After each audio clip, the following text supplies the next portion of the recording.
Bueno, ¿qué tal? Bienvenidas, bienvenidos a QR en vivo por Bravo TV hasta las 12 de la noche. Hoy programa muy, pero muy interesante que comienza aquí. Otra vez, téngannos paciencia en la apertura porque hay muchos elementos para vincular. La palabra de esta apertura, ¿se acuerdan? El año pasado usábamos palabras, Woody, ¿te acordás, querido? Usábamos palabras como ancla. Y la palabra sería esquizofrenia, porque es como que estamos todo el tiempo navegando entre realidades paralelas, entre realidades muy diferentes, entre realidades antagónicas, y es muy legítimo que estemos un poco mareados y mareadas para tratar de entender, che, pero ¿cuál es la posta? ¿Cuál es la realidad? ¿Cuál es mi verdad? O quizá tendremos que decir, ¿cuál es mi verdad? Porque en definitiva tiene que ver con el registro que cada uno tiene de su propia situación. Entonces, frente a cosas tan antagónicas, es una pregunta muy importante tratar de encontrar cuál es nuestra propia verdad respecto a todo esto que vamos a compartir con ustedes. Vamos a comenzar con todo marcha de acuerdo al plan. ¿Por qué? Porque el gobierno está, como les venimos diciendo, después de las elecciones de octubre, está con un aura, con un envión, como si hubiera obtenido un resultado electoral apabullante. Todo el ecosistema político, de alguna manera, le sigue un poco el juego al presidente. Y el gobierno avanza, insisto, como si todo estuviera bien. Como si la realidad de las familias argentinas acompañaran ese bienestar político del presidente. Es decir, el presidente se mueve en la escena en términos políticos, lo vimos ayer en el Congreso, ¿no? Vitoreando el nido de ratas, como si efectivamente todo estuviera saliéndole a la perfección. Todo marcha de acuerdo al plan. Miren 2 o 3 escenas de la jornada de hoy. Vamos a arrancar con esto. Sierra Textil de Lanús y despide a 50 operarios. No podemos competir con China. Ahí está presente la Asociación Obrera Textil. Escenas que se dan cotidianamente. Esto es del 4 de diciembre, es de la jornada de hoy. Y vamos a otra más. Esta es muy importante. Mondelez, por la crisis, Mondelez, una de las empresas más importantes productoras de alimento, frena la producción parcialmente. El parate será en principio por 20 días, mientras que los 2.300 trabajadores temen por el futuro. Esta situación no la generamos nosotros, dicen los laburantes. La empresa alimentaria advierte sobre sobrestock por falta de ventas y anticipa vacaciones. Es decir, no saben qué hacer con lo que tienen, con lo que efectivamente ya produjeron, no lo van a poder vender. Y entonces empieza a anticipar vacaciones, pero no saben después bien a qué vuelven.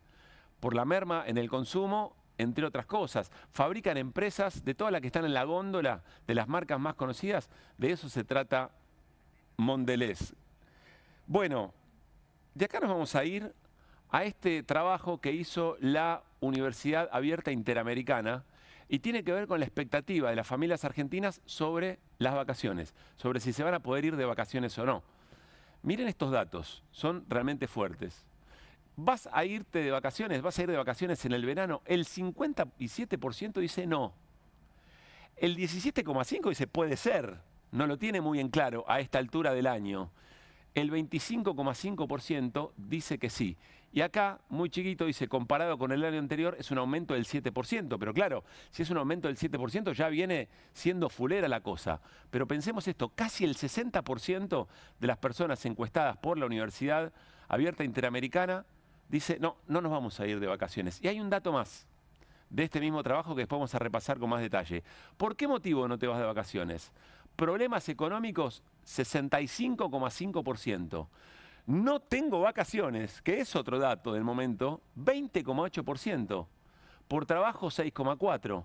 Y después aparecen otros ya marginales.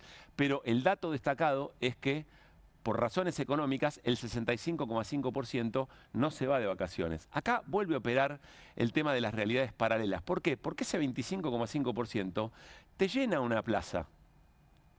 Pueden haber escenas en el próximo verano o puede haber narraciones sobre qué buena ocupación hotelera hubo en determinados destinos muy convocados. O puede haber mucha gente que se vaya afuera.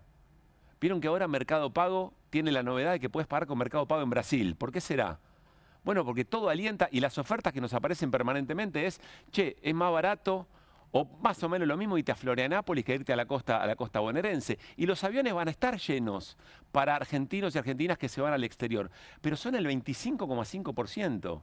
un país se piensa en su totalidad. La preocupación de cualquiera que esté pensando en un proyecto de país es el 60% que no se va de vacaciones. Hablando de vacaciones, es habitual, es parte de nuestra idiosincrasia, de nuestra consulta permanente. Me quiero ir a un destino determinado, voy a ir por alguna ruta para tratar de evitar las rutas más, que más se utilizan, para evitar el colapso del tránsito, etcétera, etcétera. Y esa pregunta está, claro, ahora el problema es que no preguntamos por el estado de una ruta provincial, ahora preguntamos por el estado de las rutas nacionales. Hoy vamos a hablar con el secretario general del gremio de vialidad. Son los laburantes que conocen qué es lo que está pasando, porque recorren las rutas, porque saben dónde se está fallando. Pero miren una escena, es del 25 de noviembre, de hace algunos días nada más, Ruta 3, Ruta Nacional, en la provincia de Santa Cruz. Ven esta escena. Antes de ver la escena, casi que es crónica de una posible catástrofe anunciada. Miren las huellas, cómo están marcadas. Y claro, el camión le erra la huella y en el errar y querer volver pierde el control y vuelca.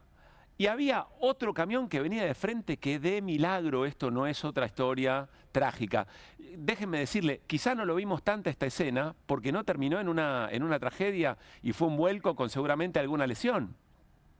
Pero acá el problema no tiene que ver con el conductor. El conductor está tratando de hacer equilibrio en las huellas de la Ruta 3 en la provincia de Santa Cruz. En un rato vamos a ver otras secuencias muy parecidas a esta, porque las personas que van conduciendo por estas rutas ya tomaron como práctica habitual ir haciendo denuncias y publicándolas en las redes sociales, de situaciones que no se pueden creer, insisto, de rutas nacionales. En un rato vamos a avanzar sobre esto. Bueno, hay otro, acá estamos viendo un grado de realidades paralelas, ¿no? El gobierno avanza políticamente como si todo estuviera fenómeno y tuviera el clamor popular de las situaciones que van muy bien, de la vida cotidiana, y después estas historias de todos los días. Pero también hay una discusión en términos de modelo económico, del plan económico. El gobierno dice, ¿para qué no necesitamos juntar reservas? Pedimos un préstamo, repagamos nuestras deudas con un préstamo privado, eventualmente. La verdad que juntar reservas, hoy lo vamos a hablar con Carlos Heller, en un ratito nada más. No necesitamos sumar reservas. Bueno, pero aparece alguien que tiene otra mirada de la película, que es el Fondo Monetario Internacional, el principal acreedor. El principal acreedor en términos económicos, y hasta ahora pensamos que era el prestamista de última instancia hasta que apareció Estados Unidos. Y miren lo que dice la vocera del Fondo Monetario respecto de las reservas y algo más, respecto de las reformas estructurales. Presten atención. Monetary and FX policies will need to support a more ambitious reserve accumulation path to build adequate buffers in Argentina. This will help Argentina better address shocks, and it will also help facilitate a timely reaccess to international capital markets. Reforms could also, we advocate also for reforms aimed at improving the efficiency and equity of Argentina's tax system, along with continued spending controls and reforms, including on subsidies. And this would help further strengthen the fiscal anchor, which has been very important for Argentina's return to macro stability.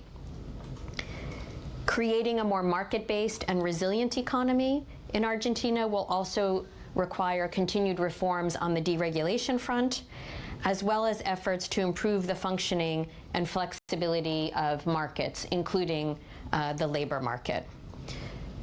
In all of these efforts and all of these reform areas, building consensus in favor of these reforms remains critical, including to facilitate passage of any legislation that may be required. Julie Kosak, la vocera del Fondo Monetario Internacional. En realidad, Caruso, acá hay tres realidades paralelas. Porque está la realidad del gobierno que dice acumulamos reservas o no, sobre las reformas no tiene ninguna duda. El fondo dice sí, tienen que acumular reservas y revisar las políticas cambiarias. La tercera dimensión es que todo lo que dicen que va a mejorar la inversión, la calidad de vida de la gente, los salarios, que dinamiza la economía, no pasa. Esa es la tercera dimensión de todo este asunto. Esquizofrenia, realidades paralelas, ¿convergen en algún momento? Vamos a ir a otra realidad paralela. y tiene que ver con lo que está pasando en la avanzada estadounidense sobre Venezuela, sobre la región en realidad. Venezuela como una manera, pero Scott Bessent se acuerda que dijo, si Venezuela es un estado fallido, en Argentina es otra situación distinta, ahí con el plan económico podemos intervenir, no hacen falta las balas. Estaba hablando de todo esto. Presten la atención a lo que dice María Elvira Salazar, es una diputada, congresista republicana del partido de Trump. A ver si les queda claro cuál es el plan de un sector de la política estadounidense respecto de Venezuela. Miren. I mean, I would love to see a change in government. My wife's from Nicaragua. We know how terribly the dictators there rely on Venezuelan oil. But at the same time, a lot of Americans don't want actual U.S. participation in regime change in Venezuela. They would much prefer the Venezuelans to do it on their own. Do you think the pressure that Maduro has received will force him to leave on his own? Oh, I think Maduro is not Fidel Castro. Maduro is not a brave boy. So now that he has understood that he's on that very nefarious list of the terrorist organization, that the airspace above Venezuela has been closed off and the commercial airlines from the United States are not flying, he's understanding that we're about to go in. He understands that he has been our enemy for the last 25 years. Venezuela, for those Americans who do not understand why we need to go in, basically for three reasons. You're in Fox Business. Venezuela, for the American oil companies, will be a field day because it will be more than $1 trillion in economic activity. American companies can go in and fix all the oil pipe, the whole oil rigs, and everything that has to do with the Venezuelan petroleum companies, or everything that has to do with oil and the derivatives. Dentro de esta parte de la realidad también hay una realidad paralela. ¿Era un estado narco o en realidad el tema era que había las reservas de petróleo más grandes de la Tierra en este momento? Como las armas de destrucción masiva en Irak, ¿se acuerdan en algún momento? Al final no había armas de destrucción masiva, pero sí había petróleo. Bueno, qué sé yo, algo hagamos. Ahí están hablando abiertamente, le están explicando otra vez. Parecido a Scott Bessent, le explican al pueblo estadounidense, porque el interlocutor, el entrevistador dice, no sé cuánto el pueblo estadounidense quiere meterse abiertamente en un conflicto, en una invasión de estas características. Entonces ella explica, nos conviene porque hay petróleo, y primero porque hay que reconstruir las tuberías, y después por lo que significa efectivamente el petróleo para nuestra propia industria. Pero hay otra mirada de todo esto. José Manuel Álvarez es el canciller español. Ya empiezan a aparecer voces. ¿Se acuerdan que nosotros le dijimos hace unos días qué falta de reacción frente a una amenaza de invasión, de intervención tan directa que hace Trump? Cualquier cosa todo el tiempo, todo vale. Bueno, empiezan a haber voces de reacción. El canciller español, escuchen lo que dice. Sigo muy de cerca la situación en Venezuela, es uno de los asuntos que ocupa más tiempo ahora mismo en cada uno de mis días. Justo según estaba aterrizando, estaba analizando la información que me llegaba, lo hago día a día. Nosotros tenemos una posición constante con Venezuela. La crisis de Venezuela se tiene que resolver por medios pacíficos, una solución democrática y ante todo dialogada y genuinamente venezolana. No van a encontrar nunca a España atizando ningún fuego con respecto a un país hermano latinoamericano, sea cual sea. España siempre va a estar al lado de las soluciones dialogadas, pacíficas y democráticas. Lo que nosotros queremos para el pueblo venezolano, exactamente igual que lo que queremos para todos los pueblos hermanos de Latinoamérica, es lo mismo que queremos para el pueblo español. Paz, democracia y justicia social. Bueno, otra mirada, ¿no? Otra realidad, otra interpretación distinta. ¿Cuál va? ¿Cuál es nuestra realidad respecto de todos estos asuntos? El presidente estadounidense dijo, sí, efectivamente en Venezuela, pero cuidado, que si Colombia produce, a Colombia también vamos. Alguien levantó un teléfono en algún lugar del mundo y el teléfono sonó en la embajada china en Colombia. Y el embajador chino en Colombia hizo una manifestación China se opone a cualquier acción que viole los propósitos y principios de la Carta de Naciones Unidas o atente contra la soberanía y la seguridad de otros países. Y se opone a la injerencia de fuerzas extremas en los asuntos internos de Venezuela bajo cualquier pretexto. China insta a todas las partes a salvaguardar conjuntamente el estatus de la zona de paz de América Latina y el Caribe y evitar mayor escalada de la situación. ¿Vieron cómo son los chinos? No son muy verborrágicos en general. Cuando alguien levanta un teléfono, del otro lado atiende, salí a jugar a la cancha. Otra mirada, otra realidad, otra interpretación. ¿Cuál va? Una situación esquizofrénica en muchos puntos, ¿no? Si uno anda todo el día laburando de acá para allá, en el multiempleo, se sienta, trata de revisar qué pasa en el mundo, y son tan distintas las explicaciones y los argumentos, tan distintos. Y vamos a cerrar con otras miradas distintas también. Estamos en un momento en el que creemos que hay ciertas políticas que no se pueden realizar, que fueron mentiras, que fueron muy costosas, que nos llevaron a la pobreza, que no hay correlación de fuerzas. Y estamos en un momento también donde la soberanía y sobre todo el patrimonio nacional se entrega de una manera muy simple y se anuncia en casas de gobierno extranjeras, en idiomas que no nos pertenecen. Y allí va nuestros patrimonios, nuestros recursos. Bueno, hay otros lugares muy cerquita en la región, en la casa de al lado, les diría, donde hay otra realidad muy distinta. Presten atención a lo que le dice al pueblo brasileño Luiz Inácio Lula da Silva. Petrobras pode ser a maior empresa do mundo em energia renovável no planeta Terra.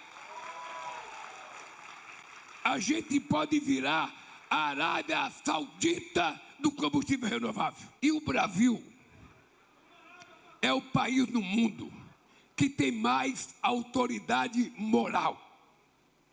Só para vocês terem ideia, os países desenvolvidos, tipo Estados Unidos e Europa, eles querem chegar a 40% de energia renovável em 2050. Vou repetir. Os países ricos querem chegar a 40% de energia renovável em 2050, daqui a 25 anos. E eu olho para a cara de vocês, e nós temos que olhar para a cara deles e rir, e dizer, enquanto vocês querem chegar a 40% de renovável em 2050, em 2025, o Brasil já tem 53% de energia renovável. É por isso que o Brasil não tem que se curvar. Otra mirada posible respecto del respeto soberano de los países sobre sus recursos naturales, su patrimonio, el propio futuro. No fue el único lugar donde en estas horas también aparecen relatos que contrastan mucho con lo que creemos que llegó para quedarse y no hay con qué darle. Nos vamos a ir al otro extremo de nuestra América Latina, México. Claudia Sheinbaum. Presten atención, 2 anuncios del gobierno mexicano de las últimas horas y vamos cerrando nuestra apertura. Dale. La mejor noticia que podemos recibir para Navidad, Año Nuevo, 2 grandes acuerdos entre el sector empresarial y las y los trabajadores. 1, el aumento al salario mínimo para el próximo año y 2, la reducción a la semana de 40 horas de manera gradual. Esta reducción de 40 a 48 horas no podrá implicar reducción de sueldos, ni de salarios, ni de prestaciones. El 2026 las empresas harán las adecuaciones necesarias para garantizar que en el 2027 sea la jornada de 46 horas y así sucesivamente reduciendo 2 horas hasta llegar al 2030, que ya sería de 40 horas. Esto no implica ni mayores costos para el sector empresarial, sino en algunos de ellos incluso mayor productividad. Los acuerdos en el mundo del trabajo se han tomado por consenso y ha habido cambios muy profundos. Durante años se dijo que no podía subir el salario mínimo, que eso iba a provocar inflación, que ya no iba a haber inversión en el país y estamos en récord de inversión extranjera directa, no ha habido inflación y el salario mínimo está aumentando del 2018 a la fecha en 154%. Recuerden que el salario mínimo en el 2018 estaba en 123 pesos. Bueno, varias cosas, ¿no? El aumento del salario mínimo, que decían que generaba inflación, que cortaba la inversión. Tenemos récord de inversión, dice, y viene subiendo desde la presidencia de AMLO, viene subiendo es una política de ingresos desde el Estado mexicano a la suba, y está pasando todo lo contrario de la amenaza con lo que dicen acá. Una realidad totalmente paralela con resultados muy distintos a los que se presagian para este tipo de implementación. Y después la jornada laboral. Acá están pidiendo que la jornada aumente. Y en México la están llevando efectivamente a las 8 horas por semana, sin contar el sábado, ¿eh? Usted, me imagino que en casa están haciendo la cuenta, che, pero no, bueno, acá es más, porque incluye efectivamente el sábado. Y después eventualmente hay que ver qué pasa con el multiempleo, con la realidad de todo eso, que va de la mano con lo anterior, con que el salario alcance para tener un solo laburo de 8 horas. Realidades muy distintas. Ahora bien, y cerramos, ¿son realidades, es una o es la otra? ¿Estamos en un momento de esquizofrenia? No, son las dos. Son las dos realidades que conviven, que coexisten. Porque como nunca, probablemente, en mucho tiempo, la competencia de modelos nos explota en la cara. Hay elementos muy claros en cada cosa que observamos, que hay dos maneras posibles, de mínima, dos maneras posibles, sobre todo alrededor del rol del Estado, dos maneras posibles de entender cómo organizamos nuestra vida. Y esa es nuestra esquizofrenia, esa es la sensación de que hay algo que choca permanentemente y se llama disputa. Se llama un país en disputa, una región en disputa. Y es la confrontación de modelos. Eso es lo que nos hace ruido, a lo que tenemos que amigarnos. Y esa tensión y ese conflicto está en marcha hace mucho tiempo, pero probablemente, como pocas veces, esté tan claro. Y en un resumen, en una apertura de un programa, un ratito nada más, podemos mostrarlo, miren ustedes, en el abanico de situaciones en que se ve. Hace mucho que venimos acá en QR tratando de comprender que cada uno de los conflictos que se van manifestando tienen un denominador común y es efectivamente ese. Y esa comprensión y esa conciencia seguramente elevará la posibilidad de darle pelea a lo que nos parezca injusto. Pero bueno, ahí está nuestro esfuerzo de todos los días. Y digo nuestro no por el esfuerzo de QR de contar estas historias o de ofrecer una mirada. Es el de todos nosotros y nosotras. El esfuerzo, uno podría decir, el derecho a estar informado y el deber de saber. Arrancamos QR y lo hacemos como siempre con las voces del día. Les recuerdo que el agua vale más que el oro. La ley de glaciares no se toca. La ley de glaciares no se toca. Somos todos Trump y vamos a invadir junto a Estados Unidos, Venezuela y Colombia. Una vergüenza, como si San Martín le clavara el sable corvo por la espalda a Bolívar. In Argentina will also require continued reforms on the deregulation front, as well as efforts to improve the functioning and flexibility of markets, including the labor market.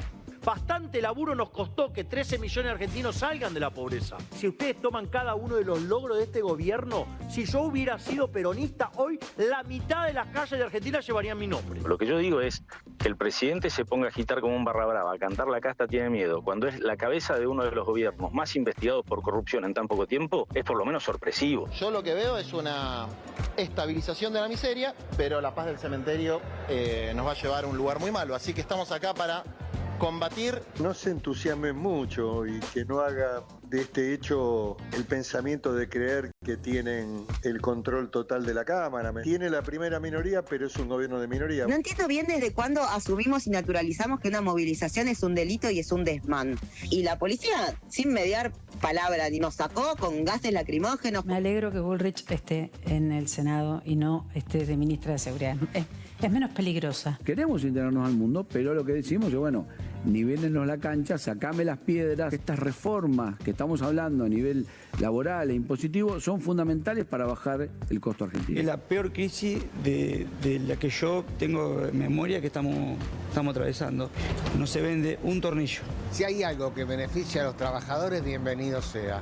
Si hay algo que lo perjudica, borrarlo definitivamente. Con este gobierno está claro cuál va a ser el resultado. Hoy estamos acá para homenajear a Eve, para decir con fuerza que son 30.000 compañeros y compañeras y que no va a venir ningún lacayo del poder económico y extranjero a discutir lo que en Argentina es una bandera para siempre: memoria, verdad y justicia.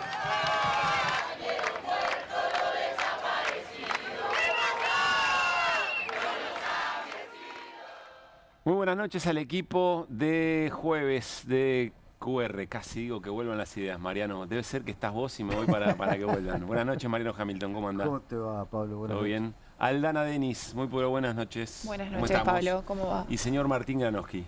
Lo ¿Cómo le va propio. usted? ¿Bien? ¿Bien? Muy bien. ¿Nervioso para el fin de semana? No. ¿Algo para decirle Muy a Heller? tranquilo. ¿Eh? ¿Algo para decirle a Heller? No, nada. Muy bien. Pues yo me sentaron Nada, acá para no le separar. voy a Sí, decir sí, nada. sí. Me lo quisieron separar. Están separados. No, sí. Como cada... Por Racing. Están iguales. cada jueves está con nosotros Carlos Heller. Hola, Carlos. ¿Qué tal? Bienvenido, ¿cómo estás? Bien. Bueno, mucho para charlar hoy, ¿eh? Uf. Y además algo te quedó del programa de ayer, que ahora me vas a contar, que observaste el debate que teníamos ayer de analistas. Me quedo con lo de Kicillof y Eve. Me parece muy, pero muy valeroso la presencia de Axel Kicillof en la Marcha de las Madres en el día de cumpleaños de Eve Donafini por un montón de razones. Pero ahí donde todos, viste, van cuidando la marca, muy cuidadosos, dando camino, ahí va a la plaza y dice feliz cumpleaños Eve, y Eve de Bonafini es una referencia de la lucha. Me pareció importante. Y otra cosa interesante es la de Miguel Ángel Pichetto, ¿no? Que quizá habrá visto QR ayer, que decíamos, che, guarda porque no se hagan los rulos, digamos, ¿no? Y Pichetto dice... Tengan cuidado, ¿no? Cuidado, cuidado. No se Tienen la pasen de primera rosca. minoría, pero es una minoría. Eso Claro. decía. Exacto. ¿Por qué el gesto, Carlos? Porque es obvio, porque yo te lo dije antes que Pichetto, ¿no? Sí. No te pongas celoso. No, que celoso, al revés, para nada. Lo que pasa es que cuando lo dice Pichetto te parece importante No. y te lo digo yo, lo ¿Sabes naturalizás. por qué le parece importante? Yo te puedo explicar. A ver. Porque vos no te vas a dar vuelta, vos vas a estar siempre en el mismo lugar. Pichetto sí se puede No, dar vuelta, no, entonces pero puede estar acá- en una minoría o en otra. O porque le llega efectivamente a otro sector de la sociedad también. Claro, pero... Vos estás siempre en el mismo lugar. Sí. No sé si eso es bueno o malo, pero digamos Es bueno, sí. para mí es bueno. Claro. Siempre estamos en lo mismo, que es batalla cultural y de las cosas que te instalan. Vos mismo lo decías, creo que ayer. La elección salió 40-35 y parece que salió 80-20. Y ellos lo instalan y arrasaron. Construyeron una mayoría con una cosa que en un momento llamó borocoteada. Claro. El último día, Frigerio les dio un préstamo. Les transfirió un diputado que era del bloque del PRO para que tengan uno más que la libertad, que Unión por la Patria. En el último minuto En del el libro de último pase. minuto del libro de pase. Sí. Y eso lo ponen como legítimo y dicen, somos la primera minoría. Es trucho todo eso, es una construcción. Está bien, uno no puede decir que hicieron nada que sea ilegal, pero yo diría que es ilegítimo desde el punto de vista de la política, desde el punto de vista de la representación. Entonces, todo ese pasaje naturalizado de gente que iba en una lista, que la votaron en una lista, que después se pasa y forma parte de la Libertad Avanza, se ha legalizado y entonces con eso tienen la primera minoría. Y el bloque de Unión por la Patria perdió 3 diputados y está implosionado. ¿Por qué está implosionado? 3 diputados. Se sostuvo perdiendo en la elección, tuvo un problema de una pérdida de 3 diputados. Mantuvo la cohesión del grueso de los diputados y las diputadas de todo el país. Y eso no se valora y parece que fuera un desastre. Tenemos casi la misma cantidad de diputados que teníamos antes de la elección. Si no teníamos esos 3 de Catamarca que por otro lado, Matiz, no se fueron al otro lado, armaron un bloque autónomo. Sí, pero fragmentaron y debilitaron. Estoy de acuerdo, pero por eso dije Matiz. Sí. Por eso dije Matiz. Una cosa es pasarse al otro equipo y otra es... Porque también hay incluso los misioneros, tomémoslo todo con el cuidado del caso, y ahí viene a una de las cosas que hablamos en la radio ayer. Cuando yo te dije, grabá esto, Sí. y que motivó... Pero repetilo, sentencialo, firmalo acá. Te dije que lo grabes, así que... Sí, está grabado. Me lo querés tener de vuelta por las dudas, no Sí. importa. Yo dije que probablemente el 26 se parezca desde el punto de vista parlamentario al 24, pero que indefectiblemente el 27 se va a parecer más al 25. Es decir, ¿por qué? Bueno, porque cuando los tiempos políticos... El 24 fue desde la ley bases. Claro. Y el 25 el de la goleada. Así es. Claro. Entonces yo creo que es así. Hoy hay un reagrupamiento, para llamarlo de alguna manera, de sectores políticos que dice, bueno, intentemos negociar. Si nos ponemos de frente, nos cortan los víveres y no podemos aguantar. Entonces, mirá, yo te apoyo, pero... Entonces, Sanz dice, sí, yo quiero apoyar, pero el poncho no aparece. Puyaro dice, mirá, nosotros podemos analizar, pero primero queremos que nos digan si nos van a dar esto, nos van a dar esto y nos van a dar esto otro. Es decir, que tampoco todo eso lo pueden sumar.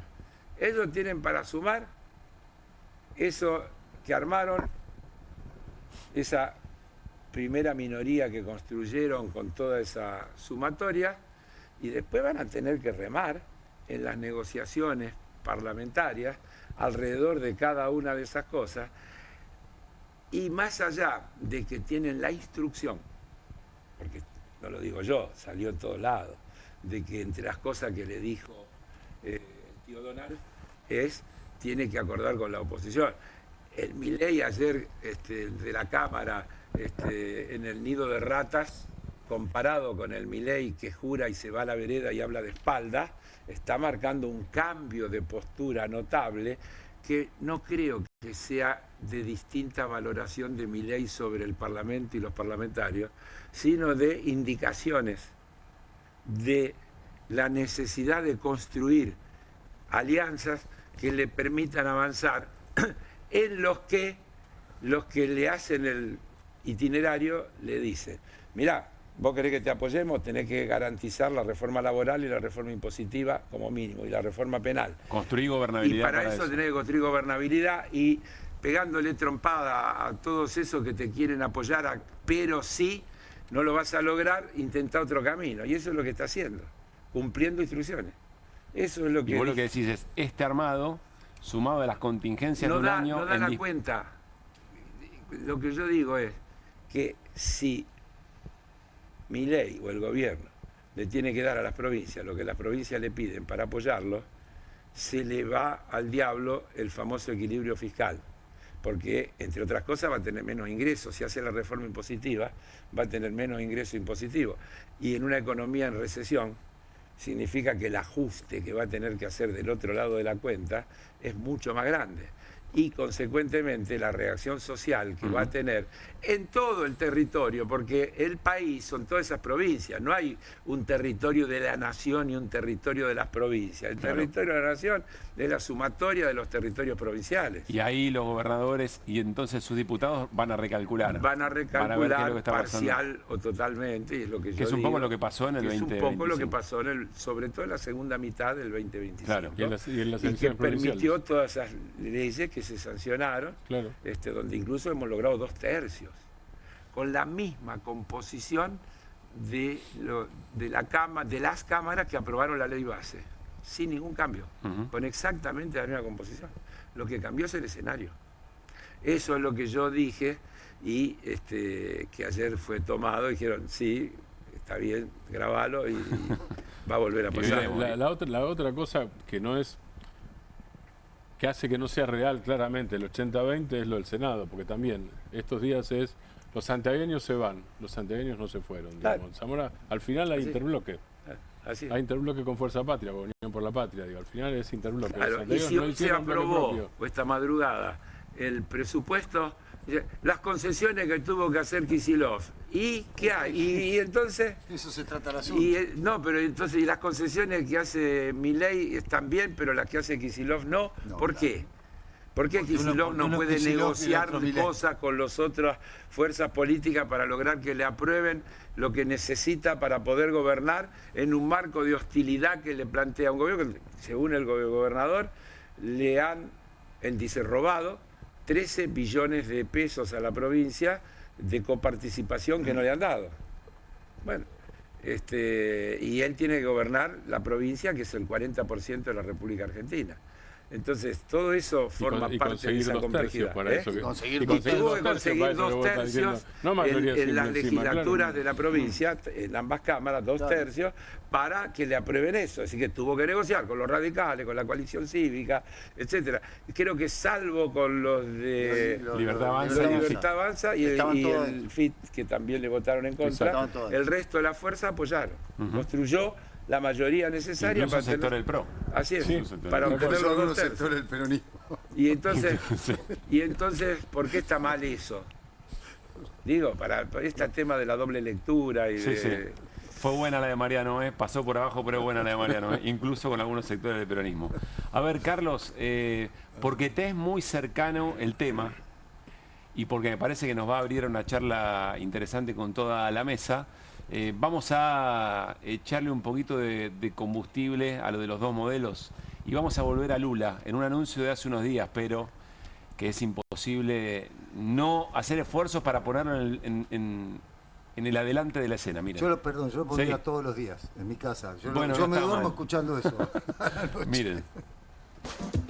Minhas amigas e meus amigos, o Brasil mudou nessa última semana.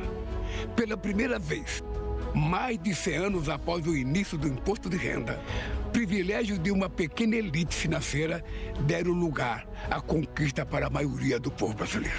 Na última quarta-feira, dia 26 de novembro, assinei a lei que acaba com o imposto de renda para quem ganha até R$5.000 por mês. Uma proposta do nosso governo, que foi aprovada pela Câmara e pelo Senado por unanimidade e que agora passa a valer já em janeiro de 2026. Se você ganha até R$5.000 por mês, dezembro será o último mês que você terá desconto do imposto de renda no contra-cheque. E essa mesma lei reduz o imposto de quem recebe entre R$5.000 e R$7.350, que agora vai pagar menos do que pagava. Com 0 de imposto de renda, uma pessoa com salário de R$4.800 pode fazer uma economia de R$4.000 em um ano. É quase um 14º salário. E o mais importante, a compensação não virá de corte na educação ou na saúde, mas da taxação dos super ricos, que ganham mais de R$1 milhão por ano e hoje não pagam nada ou quase nada de imposto. Estamos falando de 0,1% da população. De gente que ganha 10, 20, 100 vezes mais do que 99% do povo brasileiro. E que vai contribuir com 10% do imposto sobre a renda para dar um alívio às famílias que trabalham, lutam e movem este país. 140 mil super ricos, pagando um pouco mais para que muitos milhões de brasileiros e brasileiras deixem de pagar. Mais do que uma correção da tabela do imposto de renda, a nova lei ataca a principal causa da desigualdade no Brasil, a chamada injustiça tributária. Y esto pasa en la casa al lado. Los vecinos lo están haciendo. ¿Qué querés que te diga? Mirá. Perdóname, Carlos, agrego para que quede más claro todavía, los 5.000 reales de que habla Lula son el equivalente a un salario de $940 más o menos. Y el ahorro anual es más o menos de $900 por trabajador. En un país, en la Argentina ya se está apareciendo, pero Brasil, tanto como México, tiene una mayor masa, o tenía por lo menos en comparación con Argentina, una mayor masa de trabajadores que ganan el salario mínimo. Entonces, cuando hay aumento del salario mínimo real, en Brasil la incidencia es muy alta. En plena pandemia nosotros pusimos el aporte solidario. Claro. ¿Sabes cuánta gente lo pagó? 10.000 y pico personas. 10.000 y pico personas. ¿Sabes cuánto recaudamos? 2.600 millones de dólares. Con eso se hicieron viviendas, se financió buena parte del gasoducto Néstor Kirchner. Es decir, es por ahí. Déjame aclarar. Es lo que se activó el país no quebró. Así es. Y el país no quebró. Claro. Entonces, y el país no quebró. No. Al y contrario. ninguno de esos 10.000 dejó de ser súper rico. Claro. Nadie perdió la... No hay uno solo que haya perdido su condición de rico. Vos decís, no lo afectamos en nada. Entonces, cuando uno dice 2 modelos, esto de Lula es la síntesis. Cuando vos decís reforma impositiva, le tenés que sacar el impuesto a las ganancias a los laburantes que ganan menos de y subirle a los que ganan más de. Mirá, La Nación, lunes 1 de diciembre de 2025. ¿Cuánto hay que ganar para ser de clase media en la Argentina en diciembre de 2025? Nota de esta semana. Pirámide social argentina, tercer trimestre del 2025. La clase alta, 5% de la población. Arriba de 12 millones de pesos por mes. Mirá hasta dónde llega. No es nada del otro mundo. Estamos hablando de $10.000, menos $10.000, $9.000. Sí. $9.000. $9.000. De ahí para arriba, 5% está ahí. Claro, cuando si te metes con el 1, te vas a caer de espanto. El 1% está... Clase media alta, clase alta 5%, clase media alta el 17%, que gana ingreso del grupo familiar, estoy hablando del hogar, más de 5.200.000 pesos. Nada. Eso es clase media alta. Clase media alta en la Argentina. Y ahí ya tenés el 22% de la población. Diario La Nación, muchachos, no estoy tomando nada. Ahí lo tenés. Mirá qué rápido. Clase media baja, 26% de la población. Ingreso, 2.400.000 pesos. Clase baja superior, 28% de la población. 1.850.000 pesos de ingresos familiares. Y ingreso clase baja, familiar, ingreso por hogar. Sí, familiar. Ingreso promedio del hogar. Entonces, ahí está. ¿Qué más querés discutir? Es esto.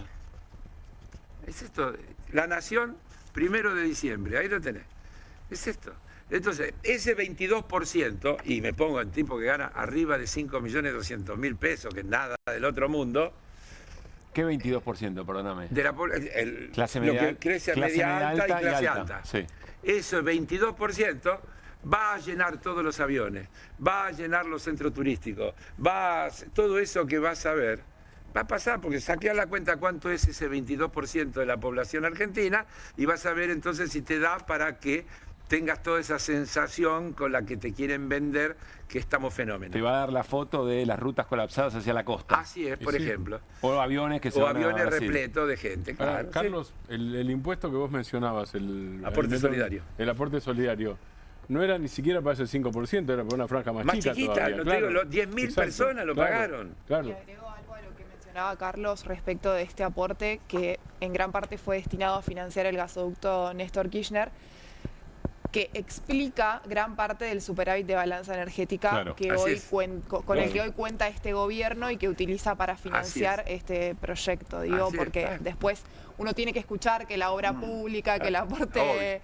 que los impuestos progresivos y demás. Bueno, ese impuesto, ese aporte solidario en particular se destinó a financiar una obra pública que hoy le garantiza a este gobierno superávit en la balanza energética. ¿Y qué hizo este gobierno? Bajó el impuesto a los bienes personales y subió el impuesto a las ganancias de los trabajadores. Al revés. Exactamente al revés de lo que hay que hacer. Entonces, cuando uno dice dos modelos, es eso. No es, después está el discurso, las cosas, todas las groserías, las cosas grotescas, pero esencialmente pasa por ahí. Esto es lo que se está discutiendo. Eso es lo que siempre se está discutiendo. También otra cosa que pasó desde que empezó el programa hasta ahora es esto de la contracara entre Sheinbaum y el presidente de la OIA, ¿no? O sea, en donde una dice estamos bajando la carga laboral y el otro dice lo que tenemos que hacer es desregular y hacer laburar más a la gente. Y además dice mejoró la productividad. Perdón, mejoró la productividad. Ayer, otra discusión de modelo. Ayer creo había una nota en el diario El País de un seminario en el que estuvo Elon Musk y varios de estos personajes del mundo de la inteligencia artificial y demás, que decían que en 10 años se acaban los trabajos. En 10 años. En 10 años la inteligencia artificial va a reemplazar todos los empleos. Desde luego después aparecían dos versiones. Elon Musk decía, esto va a generar tanta riqueza que con esa riqueza le vamos a mantener a todo lo que no tiene laburo. Y otro que decía, no muchachos, esto va a aumentar la pobreza de una manera exponencial y con una concentración de la riqueza de una manera fenomenal. Estamos en un momento en que la tecnología va eliminando trabajos todos los días y siempre elimina los trabajos más sencillos primero. Mira, hoy estaba hablando con una médica, para no hablar de trabajos sencillos, que me decía que ya hay experiencias de que en determinadas operaciones la efectividad de la operación hecha por robot es más positiva que la hecha por humanos. Y daba el caso concreto, creo que de las operaciones de próstata. Decía que las operaciones de próstata generan dos problemas, uno que tiene que ver con insuficiencia sexual y otro con problemas de incontinencia, y que los operados por robot tenían menor grado de daño en esas dos cuestiones fundamentales que tenían las operaciones de próstata que las operadas por humanos. Pero eso ya estamos en un grado. Pero lo primero que hace la inteligencia artificial es eliminar todos los trabajos sencillos. Todo lo sencillo va desapareciendo, los cajeros, digo los cajeros porque es lo que más fácil se ve, los que echan nafta en las estaciones de servicio, los repartidores. ¿Cuánto más vamos a poder? Los administrativos. Los que redactan El notas, año pasado hubo en Hollywood una huelga de guionistas porque con la inteligencia artificial estaban haciendo ya los guiones de las series, ya no necesitaban más. Hacen las notas de, muy bien, de algunas páginas web. Entonces, o algunos diarios. Entonces, vos tenés por un lado todo el tema de lo que te va produciendo la inteligencia artificial, destruyendo empleo. Si no lo acompañás de una drástica reducción de la jornada laboral, vamos a un callejón sin salida. La única manera, y otra vez, salvando las distancias, revolución industrial, ¿qué hizo la humanidad? Después de mucha lucha, de mucha pelea, de mucha resistencia, de presos, de muertos, de todo lo que pasó, hubo una convención global que dijo jornada de 8 horas. Y entonces el trabajo residual de la incorporación de la máquina a través de la revolución industrial se repartió de nuevo. Ahora hay que volver a repartir, pero manteniendo el ingreso de los laburantes, laburando menos horas, es decir, afectando la distribución del ingreso.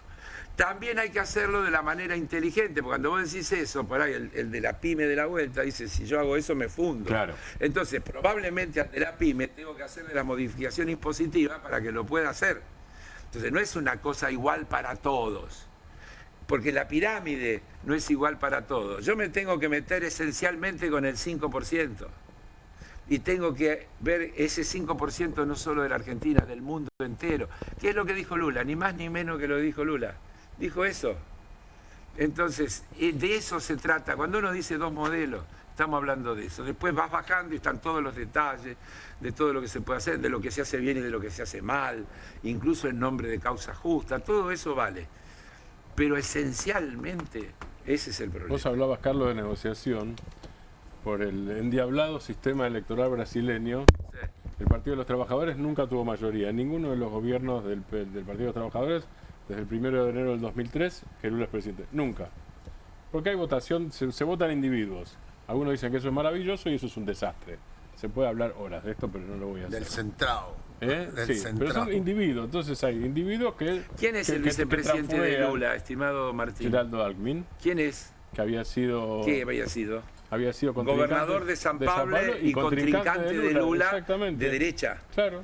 Tuvo que hacer una alianza de derecha para impedir que llegue la centro derecha con la derecha. El tipo que vos nombrás es interesante porque además Lula, además de vicepresidente, lo pone de ministro de Desarrollo Económico. Alckmin. O sea, es vicepresidente y ministro de Desarrollo Económico. Le da el laburo industrial a Alckmin. Si lo repito, y claro, que es San Pablo. Pero se renueva la audiencia, Carlos. Es buena. Yo lo conozco al vicepresidente.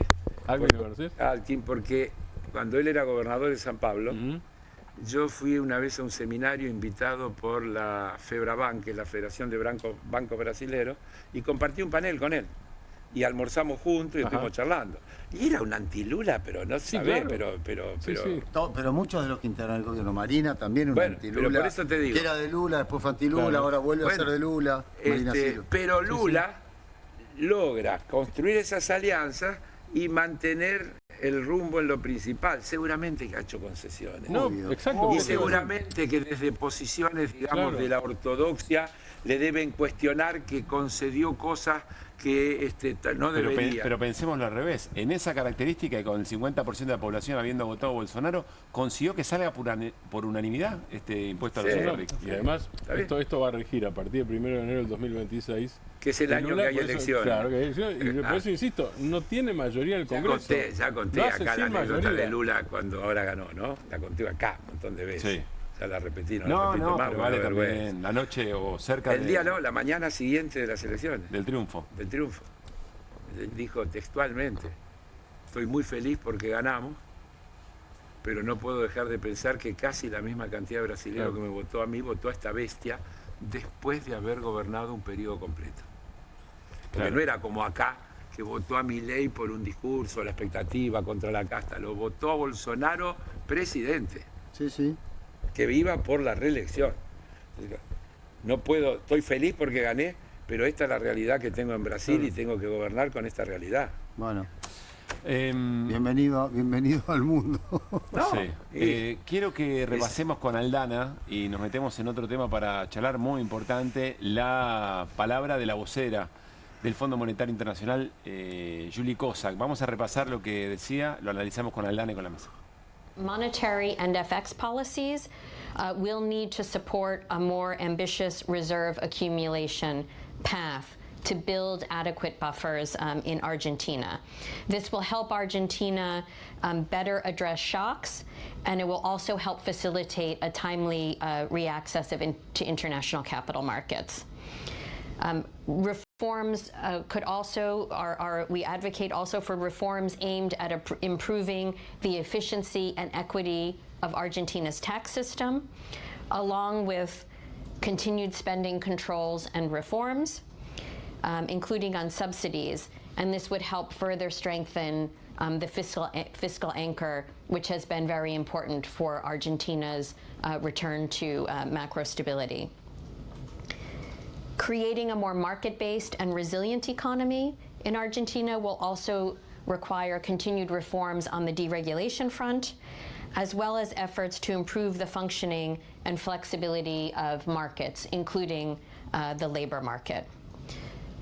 In all of these efforts and all of these reform areas, building consensus in favor of these reforms remains critical, including to facilitate passage of any legislation that may be required. Bueno, clarísimo el tema de las reformas. ¿Qué pasa con las reservas, Aldana? Me parece interesante esto que acabamos de escuchar porque recordemos que con posterioridad al conocimiento del swap con Estados Unidos había una discusión en relación a cuál iba a ser la postura del fondo en relación a la acumulación de reservas por parte de Argentina, ¿no? En este momento Argentina necesitaría acumular 14.000 millones de dólares en menos de un mes para cumplir con la meta que está establecida en el acuerdo con el Fondo Monetario Internacional. Por supuesto, esto es algo bastante difícil de que suceda, prácticamente imposible.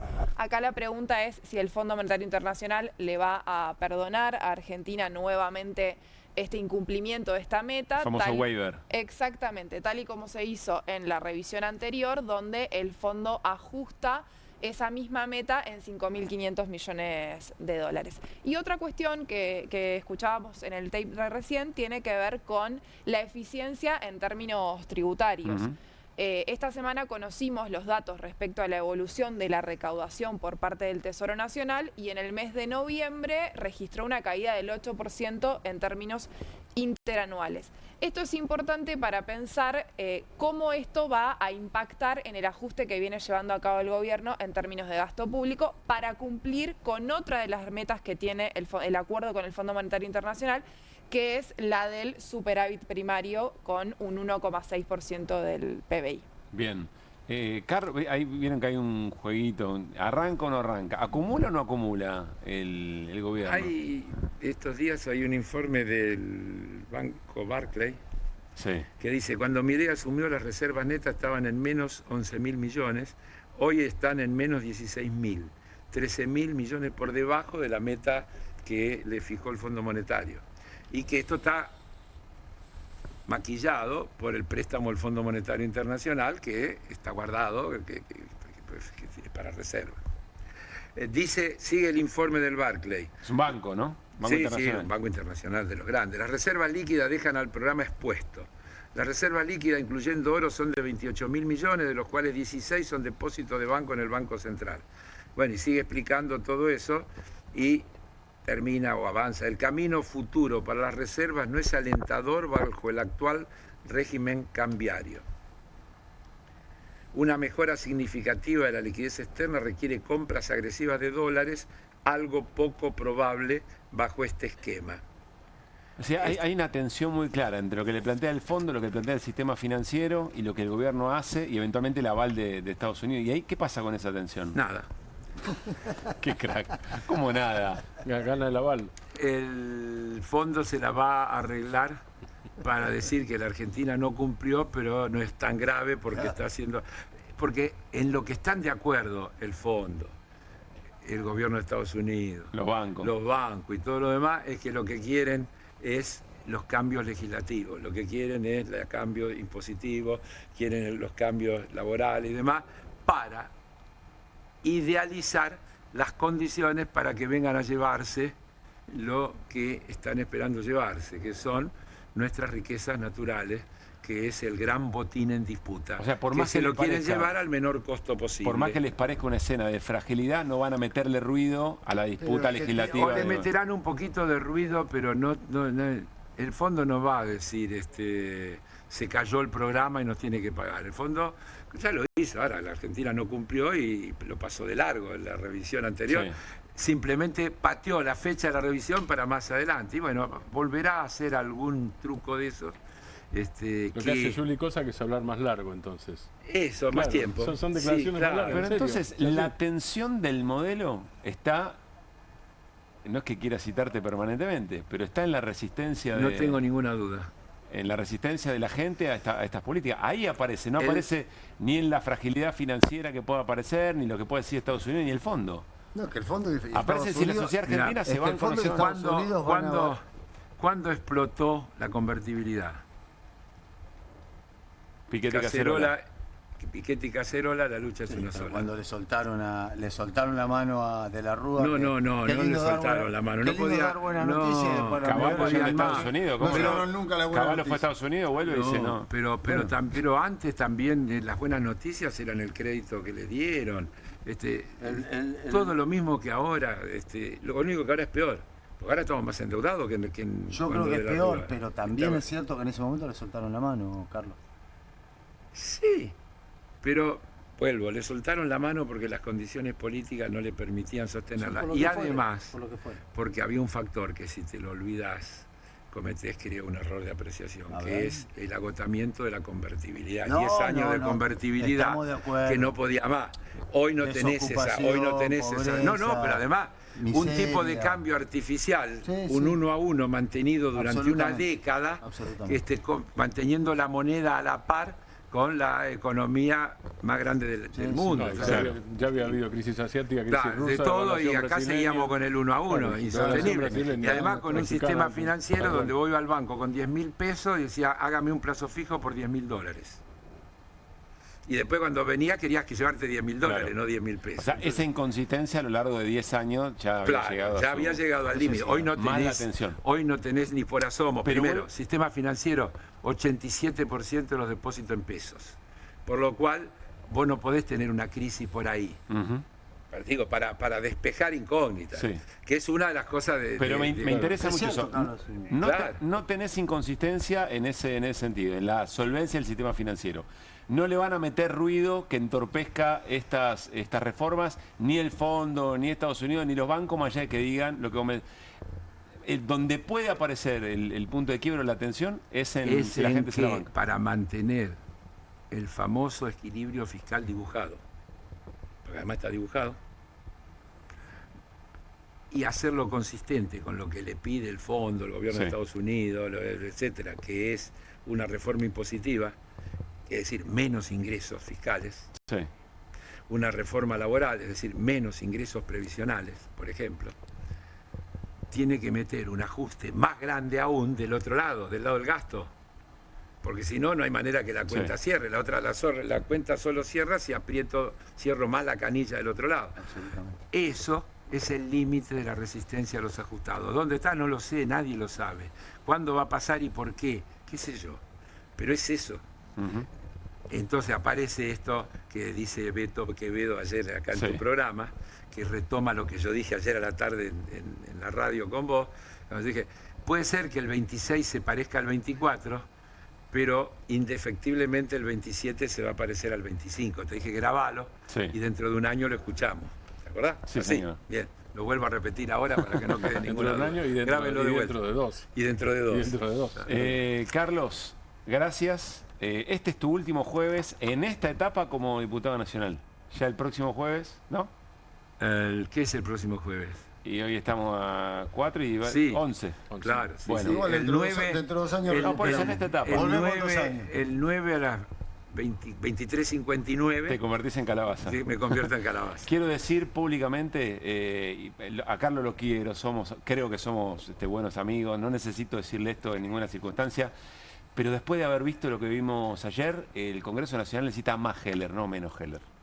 Así que, pero hay mucho Heller en el Congreso, bueno, digamos, asumiendo el piropo, porque es injusto, porque la aparición de un montón de mamarrachos no tiene que llevarnos a globalizar esta cosa de que el Congreso es un mamarracho. Porque en el Congreso sigue habiendo un montón de diputados y diputadas que presentan proyectos, que saben que no van a poder construir la mayoría, pero instalan cosas, que trabajan en las comisiones, que se rompen el lomo denodadamente y que hay que valorizarlo siempre porque si no estamos dañando de verdad la democracia. Le hacemos el juego a los que no quieren democracia, que agarran esos esperpentos que ponen ellos para desprestigiar al sistema democrático.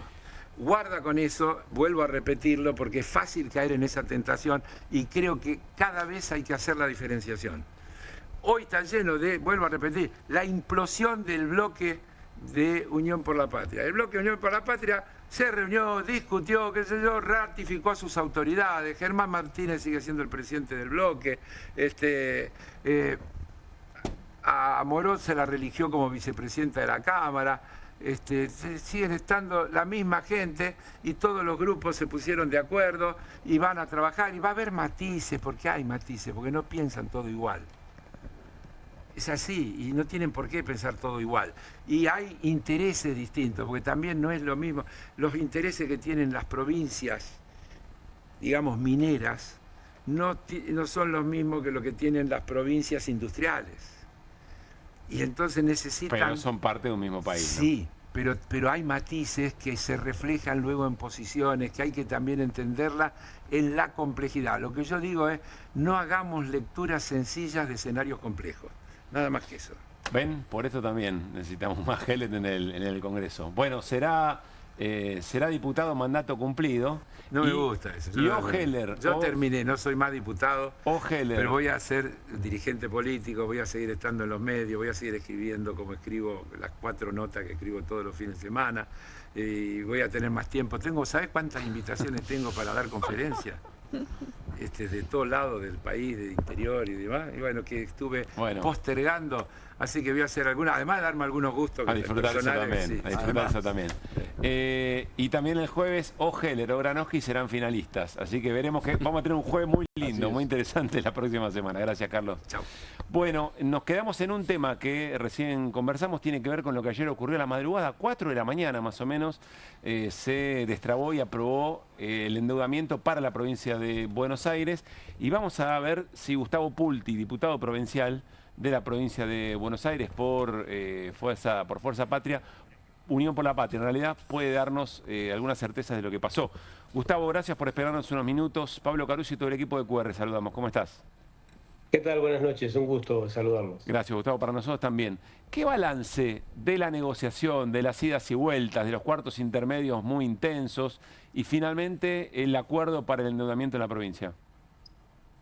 Bueno, lo primero es que el gobernador necesitaba 3 leyes, el presupuesto, la ley fiscal y la ley de acceso al crédito. Esas 3 leyes le fueron retaseadas en el año 2024 para el 2025. Kicillof gobernó todo el año, afrontó vencimientos de la deuda que dejó Vidal para la provincia, sin tener presupuesto, sin tener ley fiscal y sin tener acceso al crédito, con lo cual es importante que haya ocurrido. Después están los detalles de la negociación, lo que se discutió, las concesiones que hizo el gobernador, el equipo que dispuso para conversar con todas las bancadas y el logro, finalmente el logro de un acceso al crédito autorizado por la legislatura. En esto me gustaría hacer una referencia. Vale, claro. El gobierno nacional asumió entre diciembre del 2023 y la fecha actual 120.000 millones de dólares entre la deuda externa y la deuda en pesos convertida en dólares, que se puede hacer con un mecanismo muy simple, incrementó en 120.000 millones de dólares la deuda de los argentinos, el gobierno nacional, sin que pasara una sola discusión de esta cuestión por el Congreso de la Nación. Ni las intervenciones de Scott Bessent, ni el swap americano, ni la promesa incumplida del JP Morgan y otros bancos de traer 20.000 millones de dólares más. Todo ese volumen de deuda que compromete el patrimonio, el interés y el futuro de los argentinos no se discutió en el Congreso. Kicillof pidió el 2,48% de esos 20.000, 3.035 millones de dólares, lo discutió la legislatura, hubo una negociación, hubo una discusión y finalmente se aprobó, no solamente con Fuerza Patria, sino con la concurrencia de varias fuerzas políticas. Una diferencia institucional importante para una deuda completamente distinta. La Argentina, el Estado Nacional, compromete en la deuda que tiene el 70% de su Producto Bruto. El gobernador Kicillof ha comprometido el 6% del Producto Bruto geográfico. ¿Qué quiere decir eso? ¿Que es sostenible? Quiere decir que es sostenible y que mejora su perfil. Cuando Kicillof asumió después de Vidal, la deuda representaba el 9% del Producto Bruto geográfico. Entiendo. Se redujo un 33%, ahora representa el 6%. Entonces, hay una diferencia institucional importante. Aprobó la legislatura, no trató el Congreso la deuda de los argentinos. Compromete crecientemente el patrimonio de los argentinos, libera crecientemente las capacidades financieras y económicas en la provincia de Buenos Aires. Finalmente, hay que decir también que en los últimos 12 meses, Mendoza, Tucumán, Misiones, Corrientes, Tierra del Fuego, Río Negro, 16 provincias argentinas tomaron créditos. Kicillof, el gobierno de la provincia de Buenos Aires, no pudo tomar crédito porque no le fue habilitado por la legislatura el año pasado, tomó este crédito y lo hace 15 días después que la ciudad de Buenos Aires, con 3.100.000 habitantes, toma una deuda de 600 millones de dólares. La provincia de Buenos Aires tiene 17,5 millones de habitantes, pero algo más. La provincia de Buenos Aires aporta el 50% del Producto Bruto Industrial, el 38% de los ingresos al Estado Federal. La provincia de Buenos Aires es la que más dólares aporta a la balanza comercial de la Argentina, con lo cual la decisión que se tomó ayer es una decisión institucionalmente impecable, económicamente razonable, financieramente necesaria y conveniente para una provincia que te muestra lo que hace, porque vos vas por la ruta 2, hay obras, vas por la 5, vas por la 6, hay escuelas, hay centros de salud, hay obras en las universidades nacionales que abandonó el gobierno nacional. Bueno, de los 120.000 millones de dólares que tomó el gobierno nacional, no ves un puente, una ruta, un ladrillo, una escuela. Son dos cosas muy distintas, un modelo muy distinto. Bien. Y te termino con esto, Pablo. También hay un modelo distinto en esto. Terminó de aprobarlo en la madrugada de ayer la legislatura y ya hoy hay una profusa versión mediática de que el gobierno nacional, así como no lo invitó a Kicillof a la reunión con los gobernadores, ahora están diciendo en los medios afines que no le van a autorizar la deuda que ya le autorizaron los representantes del pueblo de la provincia de Buenos Aires. ¿Y eso vale? Eso no, eso es un argumento formal, políticamente incorrecto y políticamente persecutorio. El gobierno nacional le está persiguiendo a la provincia de Buenos Aires, y lo quiero decir con números. Le dejó de enviar 9.000 millones de dólares desde diciembre del 2003 hasta ahora, incumpliendo la ley de incentivo fiscal, la ley de incentivo docente, la ley de sostenibilidad fiscal, la ley de arancel previsional. 6 leyes se incumplieron y le dejó de enviar 9.000 millones de dólares. Lo que está pidiendo el gobierno de la provincia de Buenos Aires es un tercio de lo que se les dejó de enviar, y ahora aparece esta versión profusamente difundida de que se va a boicotear, se va a bloquear por parte del ministro Caputo la autorización a través de la intervención formal que tiene para toda deuda que realizar el Estado Nacional. Martín. ¿Qué tal? Gustavo Martín Granoski, buenas noches. Vos recién estabas hablando, supongo, de los avales que el gobierno nacional sí les dio a las provincias que mencionaste, incluyo también a Santa Fe, hasta ahora. Le dio a todas las provincias, así como invitó a 20 gobernadores y no invitó al gobierno de la provincia de Buenos Aires. Hay una inocultable e irresponsable decisión política de perseguir a la provincia de Buenos Aires, a 17,5 millones de bonaerenses, por razones político-partidarias.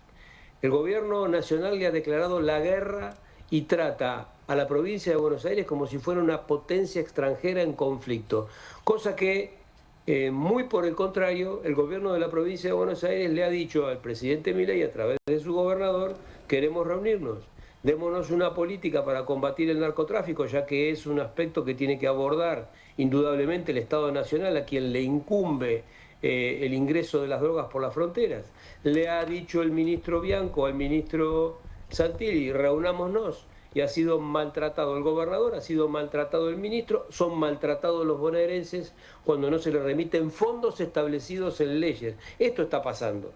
Se está dando carácter político, confrontativo, a una relación entre el Estado de la provincia de Buenos Aires y el Estado Nacional, que debe transitar por otros carriles.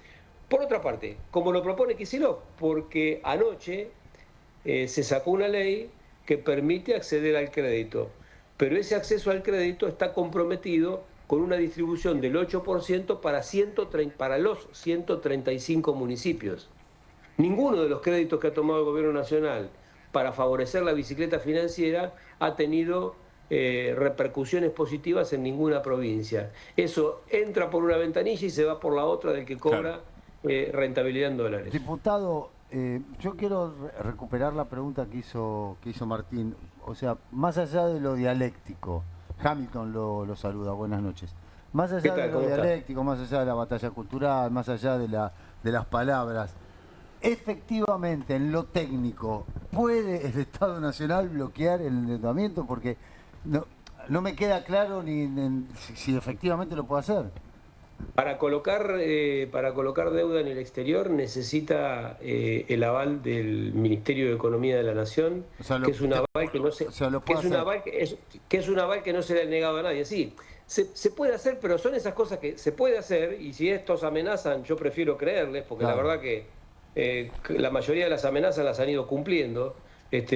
Menos lograr ordenar la macro, que viven en una gran mentira diciendo que han ordenado la macro mientras se cae la recaudación, se cae la producción, cierran empresas, crece el desempleo, menos esa amenaza de arreglar la macro que nunca la cumplieron.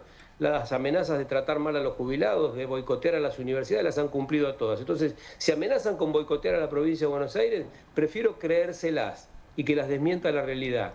Pero la realidad también es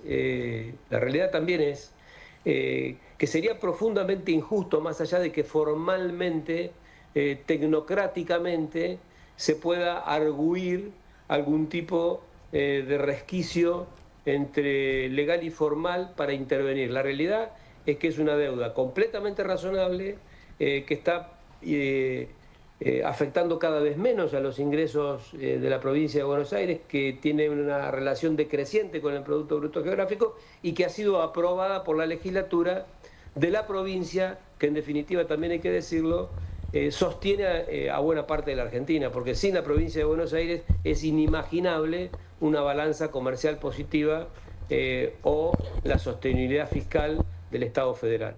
Sí, Martín. Gustavo, hay otra cosa, me parece.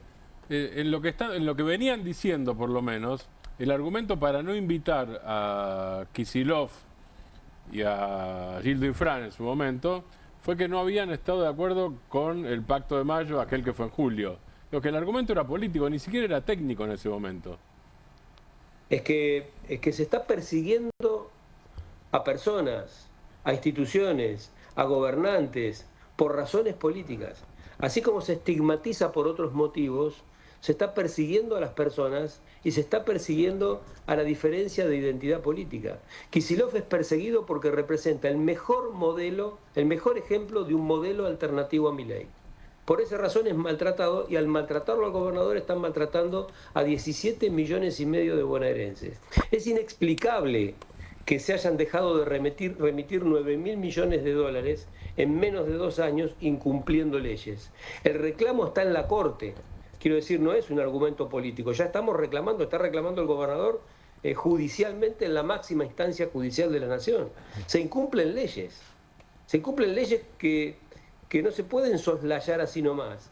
Y se dejan de remitir fondos a una provincia que quiero decirte 2 o 3 datos que me parece importante compartirlos con la audiencia. La provincia de Buenos Aires Es una de las 2 provincias junto con Córdoba que menos empleados públicos cada 1000 habitantes tienen, 32. La ciudad de Buenos Aires tiene 64. La provincia de Buenos Aires aporta el 50% del Producto Bruto Industrial de la Argentina. Aporta el 50% de la superficie sembrada de la Argentina. Aporta la mayor cantidad de dólares a la balanza comercial de la Argentina. ¿Qué motivo nacional puede haber en perseguir a la provincia que hace realidad las posibilidades de sostenibilidad de la Argentina? No se puede pensar la Argentina sin la provincia de Buenos Aires. Perseguir a la provincia de Buenos Aires por razones políticas es una de las nuevas irresponsabilidades institucionales en las que incurre el presidente Milei, además de muchas otras en la larga y triste saga que viene cumpliendo desde que asumió como presidente. Gustavo, muchas gracias por este encuadre de lo que ayer se aprobó. Un gran abrazo. A ustedes, un fuerte abrazo. Gustavo Pulti. Bueno, nos vamos a ir a la pausa en QR. Después, Aldana Denis, salario mínimo.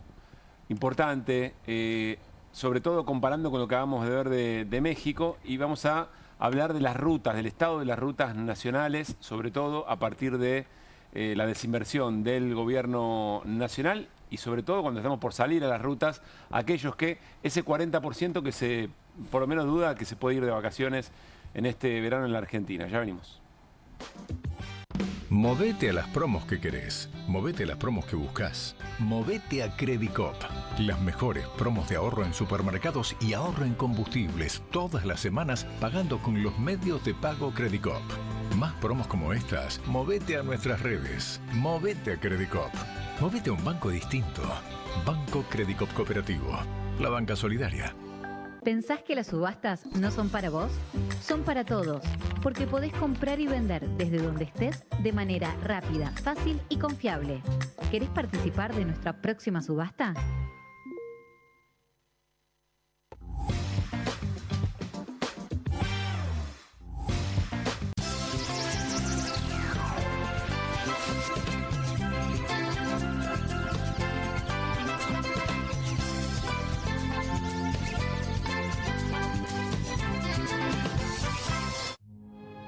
Linda es la pasión de los clubes de barrio. Los sanguchitos de miga, la miga con fritas, la fugaceta rellena, el flan con dulce de leche. Lindas son las sobremesas eternas donde se arregla el mundo. Linda en el pasado, linda en el presente. Linda para siempre. Buenos Aires, la ciudad más linda del mundo. Las casas usan diferentes perfumes. Eligen oler a café en la mañana, a veces a ropa recién lavada y otras a madera. Pero cuando quieren oler a limpio, eligen Prosenex. Sentí el perfume de la limpieza. Prosenex, limpieza que se siente. Cueste lo que cueste. El primer streaming de Perfil.com, conducido por Román Iuch junto al Doc Juan Heruela, los periodistas Marcelo Mármol Moura y Lucas Buceta. Información deportiva, opinión y análisis. Cueste lo que cueste. De lunes a viernes, a las 10 horas, por Bravo TV. Emprendidos, con la conducción de Ornella Flench. Historias de emprendedores en primera persona. Consejos prácticos para alcanzar sus metas. Emprendidos, de lunes a viernes a las 12 horas por Bravo TV. Bienvenido a todo Latinoamérica. Caras TV llegó a DirecTV, el canal de las celebridades. Entretenimiento exclusivo las 24 horas del día. Más Caras, con la conducción de Héctor Maugeri. Red Carpet, Caras News, Caras Realeza, Caras Fashion, Caras TV. Llegó a DirecTV. Contenidos exclusivos para toda Latinoamérica. Juli, ¿vos ibas a traer los nuevos Mall Masty Splash? Me los reolvidé.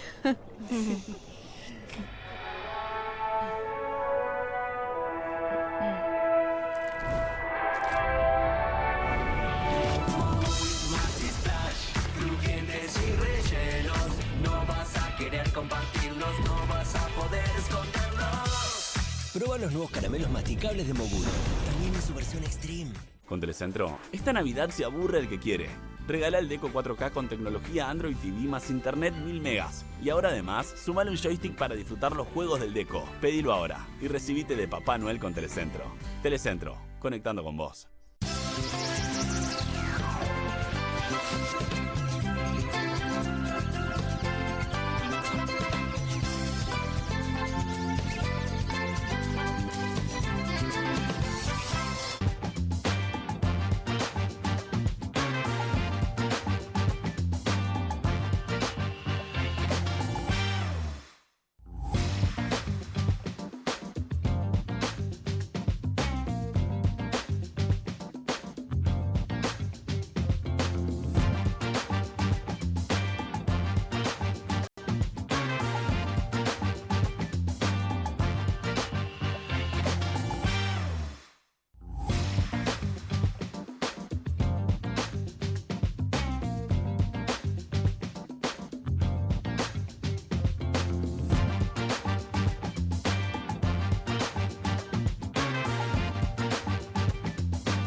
Bueno, muy bien. Estábamos aquí en el corte admirando el bronceado de Mariano Hamilton, ¿no? Impresionante. Estoy todo el día en la obra. Muy bien. Bueno, nada, está en la obra. ¿Qué te va a decir? No, estuvo en Miami el fin de semana, no te lo va a reconocer. En una obra que es la obra de mi casa, sí, estoy todo el día está ahí. Bien, está en la rayo obra. del sol me da en medio de la trompa. Está en la obra, está en la obra. No, sí, está en la obra, está reconstruyendo. Es verdad. Sí. Doy fe. Pero muy buen ¿Querés que te bronceado. muestre mis manos pintadas como las tengo? Tengo todo pintado el cuerpo. Es un desastre. Y callosas. Sí, sí, estoy terminando un año de mucha actividad de obrero. La construcción. En lo de multiempleo, miren cómo es. Bueno, Aldana, Denis, vamos a hablar de salario mínimo, pero lo vamos a vincular con los precios de la economía real, o con algunos por lo menos que están dando un par de brincos en este tiempo. Aldana, ¿por dónde arrancamos? Sí, efectivamente, vamos a ver qué pasó con el acuerdo respecto del aumento para el salario mínimo vital y móvil, donde después de una discusión en donde no había acuerdo entre la propuesta del sector empresario y la propuesta de los gremios de los trabajadores, finalmente la Secretaría de Trabajo define este valor y plantea un aumento progresivo que va a ir desde 322.000 pesos, que es el valor actual, a 376.000 pesos en agosto de 2026. Sí, efectivamente, un 16,9% de aumento. Esto, en términos mensuales, sería aproximadamente un aumento del 1,15% por mes. Es importante Muy hacer... atrás ¿no? Efectivamente. El último dato de IPC que conocimos, que es el de octubre, arrojó un valor del 2,3% y se prevé que el dato de noviembre esté por encima de ese valor por los aumentos que vamos a ver en un ratito. Sí. De particularmente la carne y la nafta, que son dos rubros que inciden mucho en el valor final del índice de precios al consumidor. Lo que quiero que veamos en primera instancia es una placa que nos muestra un poco cómo el gobierno termina inclinando. A golpe de vista ya es un desastre. Mirá, efectivamente. Ya es un desastre a golpe de vista. Nada puede estar bien. Sí, ese es un gráfico. Sí. Del salario, ¿no? Ese es el salario mínimo vital y móvil en términos reales, expresado en precios de diciembre de este año. Por eso van a ver que ahí donde está la línea punteada en 2023 vemos el valor que debería o que tendría si expresáramos el salario de ese momento a precios de hoy, 500.000 pesos. Bueno, si nos venimos... O sea, la línea punteada es el que tendría que haber mantenido, digamos. Exactamente. Y si vemos la línea, fíjense cómo cae a partir de diciembre de 2023. Fíjense que ahí al final vemos una línea celeste que sube aislada. Sí. Bueno, esa es la propuesta que hacían los gremios, los trabajadores, que es básicamente recuperar el poder adquisitivo que tenía el salario mínimo vital y móvil en 2023. Es muy clara esta placa, es muy clara. Efectivamente, dijeron, alrededor de 500.000. Bueno, eso fíjense, la propuesta del sector empresario era aproximadamente 320.000 pesos, 317.000. Bueno, ahí vemos cuál es la decisión que tomó el gobierno nacional. Uno diría, bueno, está en el medio, definió un valor intermedio entre la propuesta de los trabajadores y la propuesta de los empresarios. Bueno, no. Si los empresarios ofrecían 317.000, el gobierno dijo 320.000. Prácticamente... Detengámonos en esto que nos cuenta Aldana. Van los empresarios, volvamos a la placa aunque sea en parte. Van los laburantes y dicen, che, tenemos que recuperar. Entonces la línea celeste, nosotros pedimos esto, dicen los laburantes, no los sindicatos.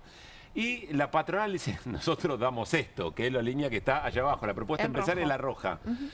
Y el gobierno dice, bueno, no se ponen de acuerdo, miren lo que me pide uno, miren lo que me pide otro. Quédense tranquilos, yo lo resuelvo. Y lo resuelve con la línea negra. A ojímetro, el medio tendría que haber sido más o menos 410.000 entre la propuesta empresaria y la sindical.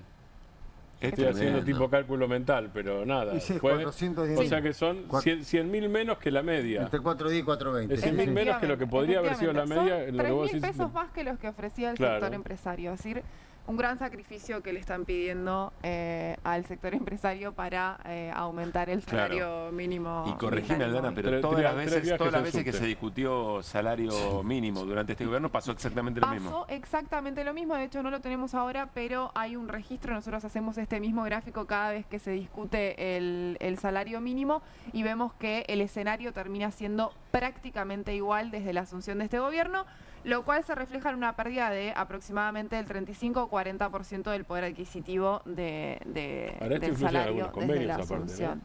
¿Cómo? Esto influye en algunos convenios. Claro, además. efectivamente. Tiene un impacto en el mínimo y el aumento de este valor tira hacia arriba, si se quiere, el resto de los salarios o el salario promedio de la economía, lo cual hace muy difícil pensar en una recuperación del consumo de cara al próximo año, lejos de las expectativas o de las proyecciones que hace el gobierno en relación a eso, no solo por este valor, sino porque además también la semana pasada conocimos el decreto que consolida el congelamiento del bono para los jubilados en 70.000 pesos, con lo cual ya hay dos variables o dos indicadores que tienen que ver con el poder adquisitivo que están prácticamente congelados. Además consideremos que estamos hablando de un universo que es la gente que tiene el salario registrado, digamos, que después tenés todo el combo de los informales, las changas y un montón de cuestiones que si los que reciben un salario formal no tienen una respuesta satisfactoria, eso baja hacia el resto de la sociedad que está más desprotegida, ¿no? Efectivamente, esto que planteás, Mariano, es interesante porque en general cuando uno quiere saber la evolución en términos reales de los trabajadores no registrados, el salario mínimo vital y móvil se utiliza como un proxy. Exactamente. Y como mencionaba recién, desde la asunción del gobierno de Milei, la pérdida de este indicador es de un 35-40%, con lo cual nos permite pensar o tener una idea de qué está pasando con el sector informal de la economía. ¿Y qué pasa, Aldana, con los precios que decías? Bueno, justamente decíamos, esto se da en un contexto donde el último IPC que conocimos es del 2,3 y donde se espera que el IPC de noviembre esté un poco por encima. Tenemos un gráfico para ver la variación o el aumento de precios, en particular en la nafta. Fíjense, desde la asunción del gobierno, desde noviembre del 2023, el aumento fue del 489,3%. Esto, si lo comparamos con lo que es el IPC acumulado desde ese mismo momento, tenemos 254%. Es decir, prácticamente duplica el aumento de la nafta a lo que fue el índice de precios al consumidor acumulado. Y además, solo en el gráfico es exactamente el recorrido inverso del salario mínimo. Exactamente, y en un valor que tiene un impacto en el resto de la economía, ¿no? Se irradia transporte, bueno, justamente la discusión acerca de cuánto pondera el índice de precios al consumidor el rubro transporte, que conocimos además aumentos en las tarifas del subte, del colectivo y demás. Hoy me contaba un compañero de trabajo, su hija se tomó un colectivo de Parque Chacabuco hasta Chacarita, una luca.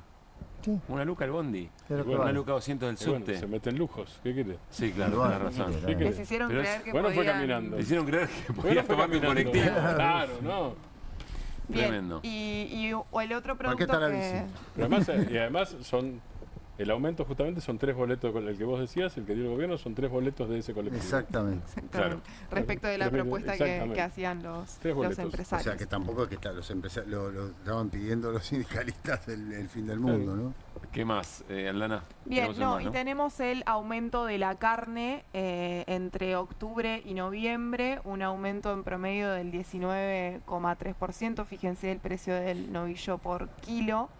19,3%. ¿Por qué es importante en particular el de la carne? Bueno, porque tiene un impacto significativo en el rubro de alimentos, que es uno de los rubros que venía, si se quiere, por debajo del nivel general de precios. Bueno, esto lo vamos a ver reflejado en el mes de noviembre y todavía queda un trayecto del año en un mes que en general tiene un impacto sobre el valor o el aumento de precios en la carne, como es el caso de diciembre. En definitiva, estamos viendo un índice de precios al consumidor que oscila en un 2,3-2% y un salario mínimo vital y móvil que se plantea para los próximos 10 meses en un aumento del 1,15%. Gracias, Aldana. Muy interesante, ¿no? La relación del salario respecto de los precios de la economía y todo eso del cambio de los precios relativos. Acá lo explicó Aldana perfectamente.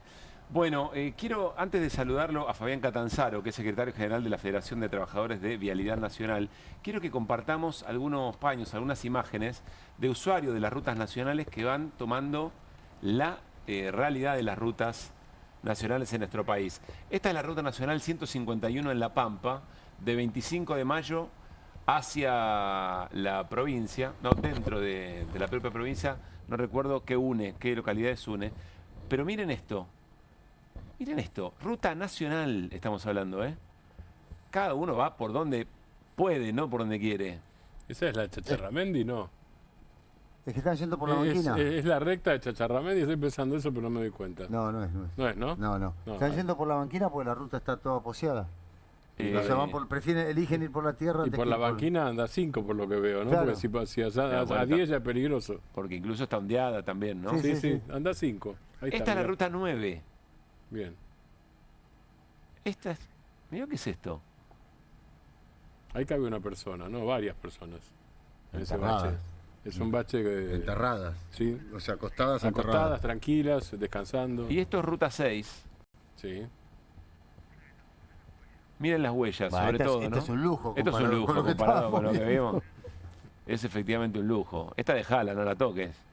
Y lo que estábamos viendo en el arranque del programa, ¿no? La ruta 3 en la provincia de Santa Cruz, ese camión, esto, miren, miren el camión, que pierde la huella y por estar hecha tan marcada, tan hundida, bueno, vuelca. Me parece que no vuelca. A segundos. ¿No volcó al final? Me parece que no vuelca, bueno, que lo ¿Que sostiene. baja la barranca? Puede ser. Es que lo sostiene. Pero se cruza. Pero lo sostiene en la caída. Muy hábil el conductor, sí. Por otra parte. Además en esa ruta. Pero mira el camión que venía de frente, perdón Martín, venía un camión de frente a un segundo. Ahí se ve, mira, ese día se ve el camión de frente blanco.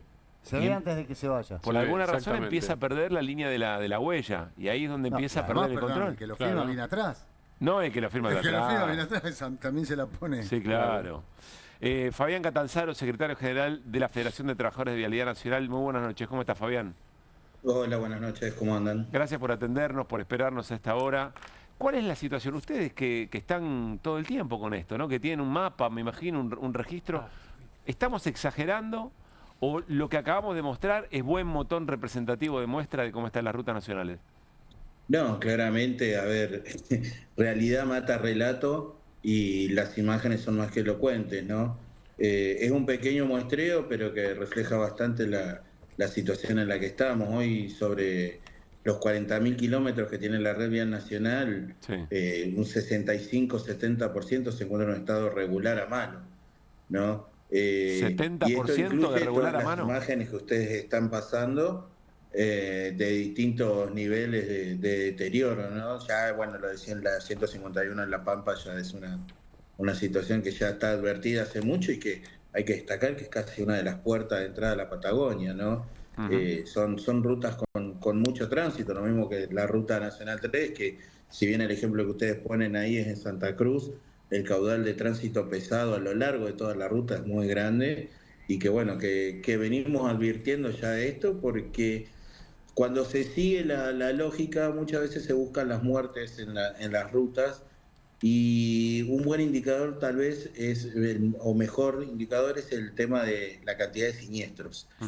Y eso va aumentando mucho el grado de personas heridas. Y que bueno, nosotros hace rato que le venimos advirtiendo porque obviamente la parálisis que tiene Vialidad, la decisión del parate de la obra pública ha sido muy fuerte y a nosotros nos afecta mucho, pero que claramente esto deja de ser un problema sectorial y es un problema del conjunto de los argentinos porque hoy lo que está en juego son la vida de los usuarios ante todas las cosas, ¿no? A ver, Fabián, tengo varias preguntas. ¿Tienen acceso ustedes, como laburantes de Vialidad, a conocer efectivamente algún indicador de aumento de siniestros?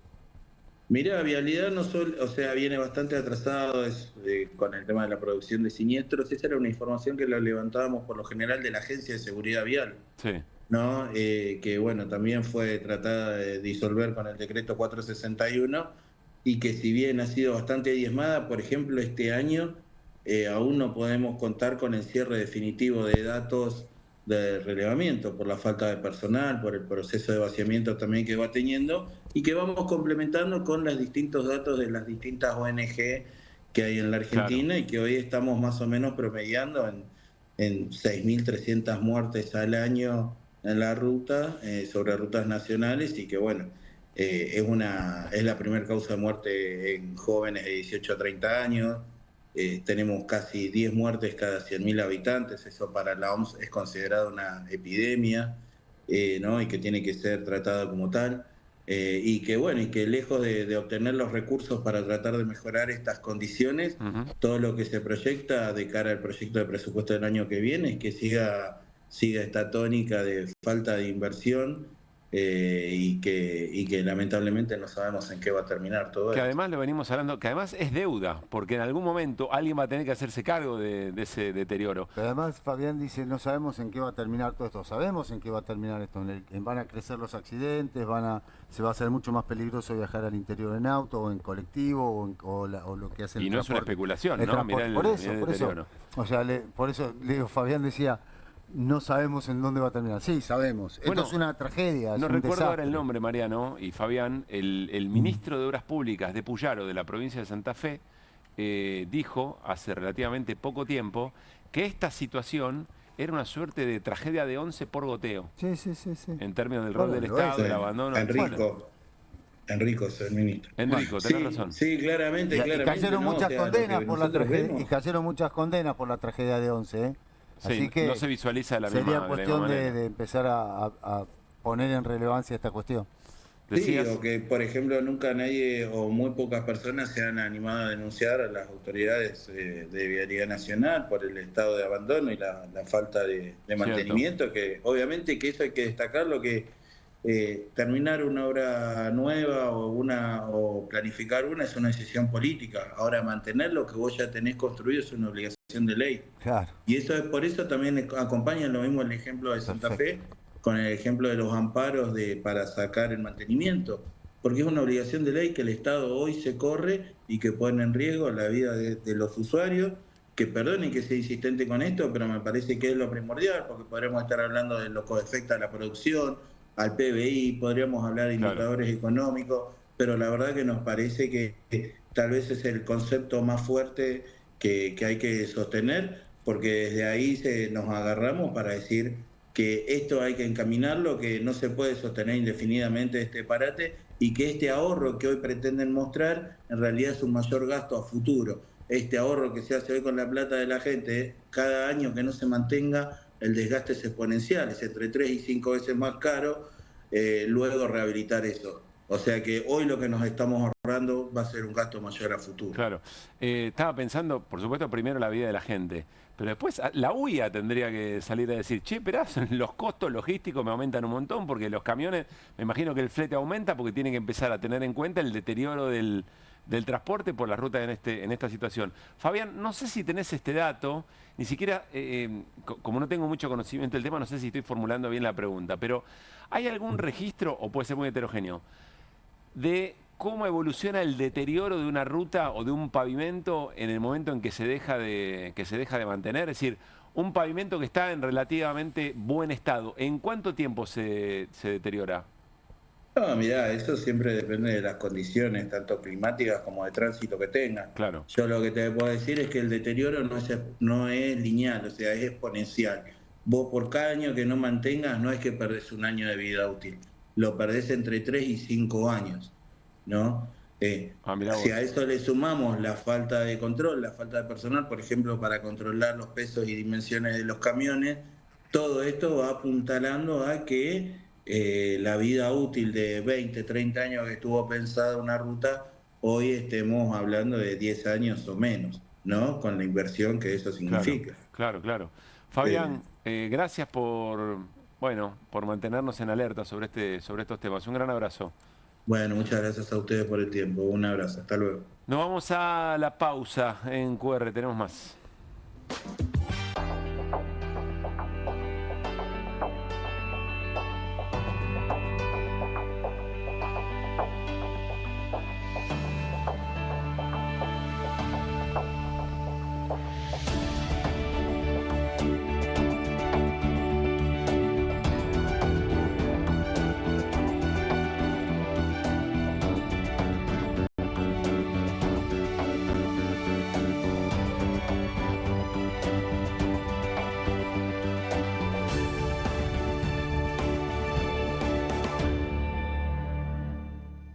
En Pilar contamos con Mimuni, nuestra herramienta digital de atención ciudadana para solicitar turnos, realizar trámites y gestionar reclamos de manera ágil y cercana. Descárgate la app o chatea con nosotros por WhatsApp a través de 11 52 38 68 64. Las 24 horas del día. También podés acercarte a cualquiera de nuestros puntos Muni de lunes a viernes de 8 a 18 horas y los sábados de 9 a 15 horas. En Pilar seguimos acercando el Estado a todos y todas las pilarenses. Pilar presente con futuro.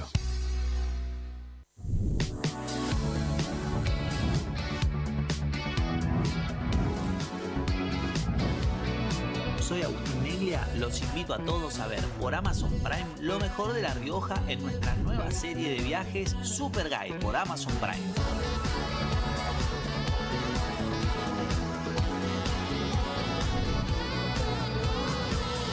Una excursión increíble en La Rioja, ojalá que puedan venir algún día porque es una experiencia inigualable.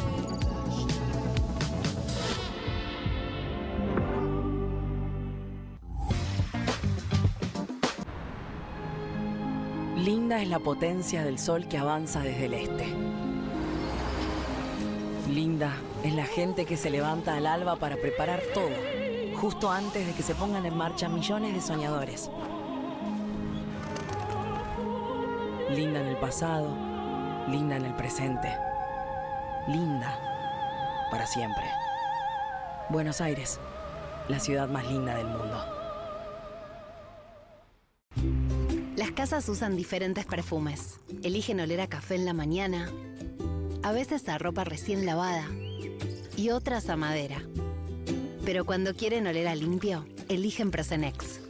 Sentí el perfume de la limpieza. Prosenex, limpieza que se siente.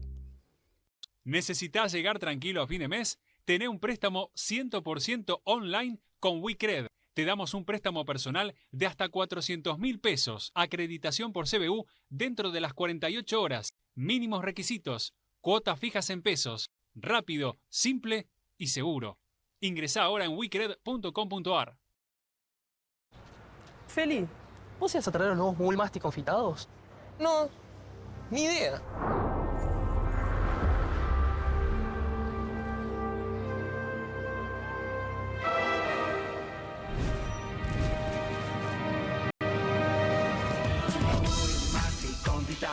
Coloridos y crujientes, no vas a querer compartirlos, no vas a poder esconderlos. Probá los nuevos caramelos masticables de Mogul, también en su versión Extreme.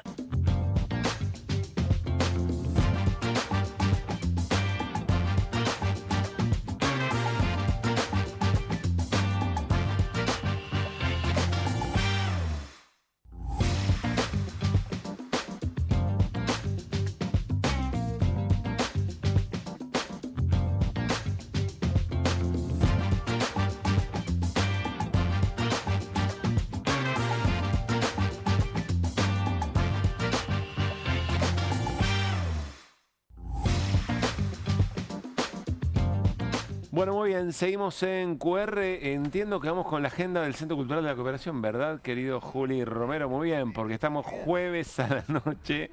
¡Auch! Estamos a jueves a la noche y ya medio que comienza el fin de semana y es un fin de semana largo, así que propuesta cultural del Centro Cultural de la Cooperación, que termina su temporada teatral 2025 para prepararse con todo para el 2026, querido Mariano Hamilton. Pero los espera siempre con las puertas abiertas para disfrutar de sus propuestas en el espacio y la planta baja. Allí pueden encontrar el bar Osvaldo Pugliese, que si están buscando un lugar tranquilo, en plena calle Corrientes, es ideal. Disfrutar de una exquisita pastelería y café y también recorrer la exposición de artes visuales en la sala Abraham Vigo, Paisajes y Mensajes, pinturas de Rubén Borré, en la que nos acerca su arte celebratorio de nuestra cultura barrial popular. En ese mismo espacio pueden encontrar la librería del Centro Cultural de la Cooperación. El otro día estaba buscando un libro que no encontré en todas las librerías de Buenos Aires y ahí lo encontré, El Perfume, ¿se acuerdan? El Perfume de un autor alemán, se me fue ahora. Gran libro que después fue serie y película también. Bueno. ¿Por qué buscabas ese libro? Porque lo quería regalar con todo éxito. ¿A mí no? ¿Cómo? ¿A mí era? No. Ah, No. pensé que era. Paisajes y Mensajes, pintura de Rubén Borré. Y ahí también les decía, gran diversidad de títulos, los libros de ediciones del Centro Cultural de la Cooperación, buena propuesta para regalar en estas fiestas. En esta ocasión nos recomiendan la lectura de dos de sus últimas novedades, La palabra en la danza, de Malva Ofelia Roldán y María José Bexenat. ¿Qué sucede entre el silencio y la palabra en movimiento? A través de la investigación de técnicas de danza-terapia, este ensayo presenta una perspectiva de lo corporal y sus cualidades sensibles y resulta un punto de apoyo para trabajadores del arte, la salud y la educación. Y el proyecto libertario de nuestro amigo y compañero Juan Carlos Junio, fruto de un largo periodo de participación en los debates políticos y culturales, es un compilado de notas publicadas en Página 12 desde la victoria electoral de Javier Milei, con la aspiración de leer en clave crítica las políticas públicas desplegadas por distintas vertientes del proyecto de la derecha. Pueden consultar el catálogo completo en la tienda online www.edicionescentrocultural.coop. Nos vamos a escrolear el plan de Ramiro Marra con la Villa 31. No sé si vieron esto, si no lo vieron, No. hay que advertencia. Imágenes sensibles o para estómagos muy fuertes. ¿Esto tuiteó Marra? Es correcto. Esto no es motivo de todo. Como mínimo denuncia, ¿no? Como dijo Pulti, hay que, cuando proponen algo hay que tenerlo en cuenta. Claro. ¿Se acuerdan? No para aceptarlo, pero hay que tenerlo en cuenta, ¿no? Bueno, esto pasó en junio de 1955. Sí, claro. Esto ocurrió. Y no lejos de ahí, por eso, y no lejos de ahí. ¿Se acuerdan en los alrededores de las derrotas legislativas del año de este año, mirá? De este año. Del Gobierno de la Libertad Avanza, la Claro. Fuerza del Cielo, que crearon imágenes con tanques Sí, en la calle. disparándole al Congreso Nacional. Y después apareció ese Parisini montado en un tanque, Es correcto. cagándose de risa. Sí. dice. Cierto. Bueno, ¿qué decía el posteo de Ramiro Marra? Miren, alguien tiene que decir las cosas como son. ¿Con qué derecho reclaman algo si están usurpando terrenos? Literalmente están cometiendo un delito penal. Hay que desmantelar todas las villas. Un capo. Este es el que decía que quería volver a ser español, ¿no? No lo recuerdo, lo estás invitando. Sí, me confirma la producción que Y era el que enseñaba a ahorrar con atún. El timbero. Es el timbero. Y el Qué fuerte timbero. esto, che. Sí. No, es tremendo. Sí. Bueno. Va en contra de todas las tendencias sociales, mundiales. Todo. Digo, no, Contra todo. Es al revés, es dar títulos. No culparte por usurpador, es darte títulos. Claro. La política de vivienda es al revés. Mariano, nos vemos mañana. Ah, sí, me sorprendiste. Es correcto. Ay, me agarró un escalofrío. Gracias, Martín Granowski. Aldana Denis, por supuesto, muchas gracias también. Nos reencontramos también la próxima semana. Con ustedes el compromiso es mañana.